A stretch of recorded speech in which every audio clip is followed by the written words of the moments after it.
Hello and welcome back to my channel. It's been a while since I've been able to make any videos, but you know what you gonna do. Uh, I I didn't do it, but my brother broke my mic once again. That's the second time that mic is. I'm not even gonna try to do anything with that. I'm on my laptop. It sucks. So I'm gonna probably be doing most of my reading commentary on here. And today we're gonna read a creepypasta. Oh my god. I know, right? Okay. So, today we're reading a Pokemon creepypasta called Absol. I did read this one before. It's a bit long. So, well, it's long for me because I don't read very much, but, you know. I'm gonna try to do it all in this 15-minute time span. And it starts off here. I hate Absol. Hate them with a passion. Not because of what they are, but what they stand for. My whole life, I've been seeing them. Rather, it's actually just one. Every time I see it, someone I cares about dies. I saw the Absol for the first time when I was only 6 years old. My mother and I were taking a walk in the woods near our house. It was a large forest, and it had, I'm gonna say this totally wrong, it's next actually, all sorts of small Pokemon. Seedot, Oshawott, Zigzagoon, Tello, a few Pochi. See, this is the part I was gonna mess up.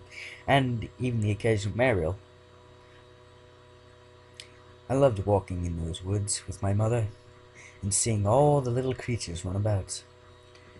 My mother always brought her Linon Breeze. Breeze. It's the name of the Pokemon, I guess. Yeah. To walk alongside us in case we were ever attacked. But we never were. Breeze was a quiet, gentle Pokemon, and very kind to me and my brother and sister. She never got upset when we spilled juice on her, or bit us when we might have pulled on her fur by accident. She was always calm and relaxed. That day, when we were walking through the woods, everything was still and quiet. We hadn't seen any of the usual Pokemon. All of a sudden, all of a sudden, Breeze curled up into a tiny ball and started growling and whimpering, pure fear shining in her bright blue eyes. "What's wrong, Breeze?" my mother asked, trying to soothe the rattling loon. Breeze, the rattled loon. Breeze. Okay, whatever. I followed where Breeze's eyes were pointing, and it was then I saw it. Perched on a log, directly in the center of a sun-truffled clearing, was an Absol. I didn't know what it was at the time. It looked lighter than air, like the slightest wind might blow it over. It was on its toes, ready to spring up and flee at any moment. My mother's mouth hung open in awe of this strange and beautiful creature. My mother didn't wait. Oh, my mouth. Okay. Just ignore that. No, my mother didn't see it. She was occupied. Sorry, I had to pause the video. I'm just gonna reread that little part. My dad tried to come in. My mouth hung open in awe of this strange and beautiful creature. My mother didn't see it. She was too occupied with trying to pacify Breeze. I suddenly snapped out of my stupor. "Mama! Mama! A Pokemon! A Pokemon! A big white one! Mama!" I hollered. My mother sat up. "Where?" I turned around again, pointing at a pudgy figure at the clearing. "Right over there."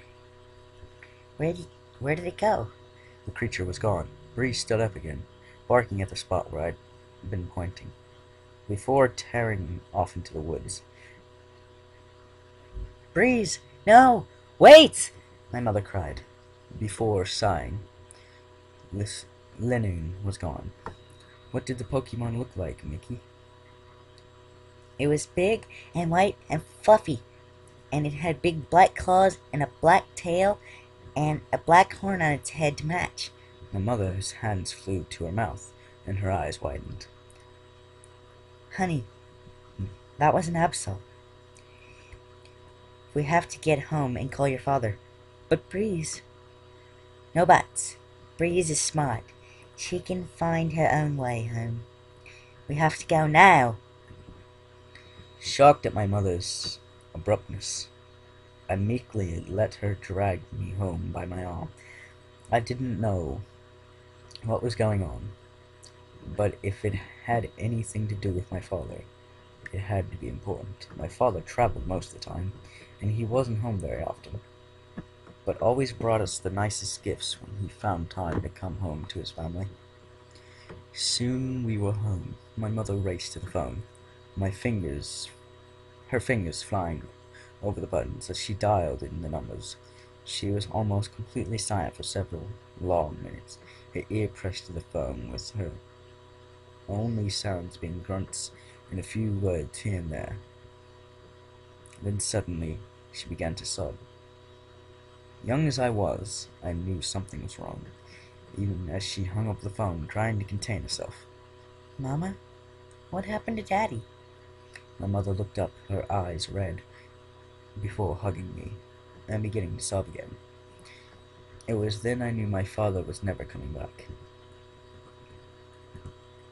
My father had been in Lily Cove City, staying at the hotel there.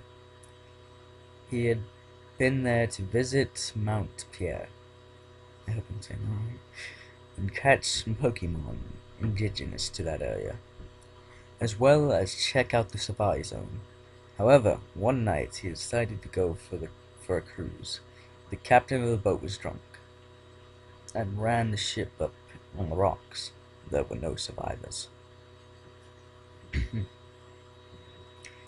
All we had to remember my father was his mighty and grim, who he had left in his hotel room. I swear to God, these Pokemon names! And the gift that he had been going to bring back for me.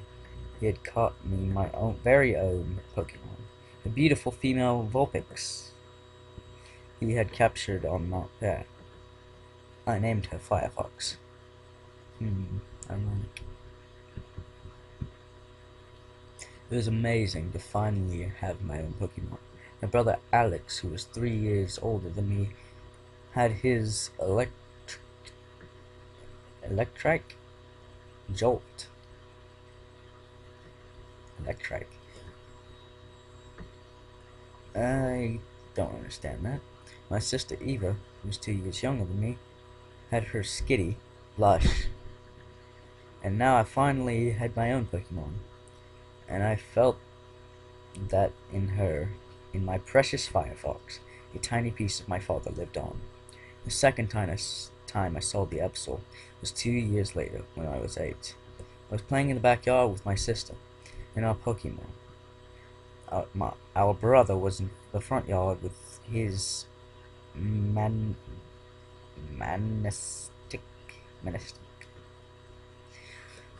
He'd been asking to keep to the other side of the house because he was training his Pokemon, and Schultz was a good bit stronger than either of our Pokemon. I remember it quite clearly. He was dressed up in eye patch and bandages and fake peg legs. We were. Even our Pokemon. And we were all pretending to be pirates searching for buried treasure. We were making believe that the occasional bolts of lightning dancing away from the front of the lawn were an approaching storm, a typical child's game. I was supervising as my loyal Firefox swabbed the deck with her tail, when I chanced to look up. Straight ahead of me, not more than 20 feet away, was the Absol. It was the same one from all those years ago. I don't know how I knew, but I did. Strange. My Vulpix noticed that. I had stopped giving orders, looked up to see what it was I was staring at, and saw it too. The beast gave a low, gulping growl of its own name, and suddenly we heard a blood-curdling scream from the front yard. Accompanied by a shock of lightning, the Absol fled into the woods. Without missing a beat, I turned to my sister. Eva! Quickly, go get Mama! I'll check on Alex. She nodded dumbly. It's gonna be. And ran inside the house.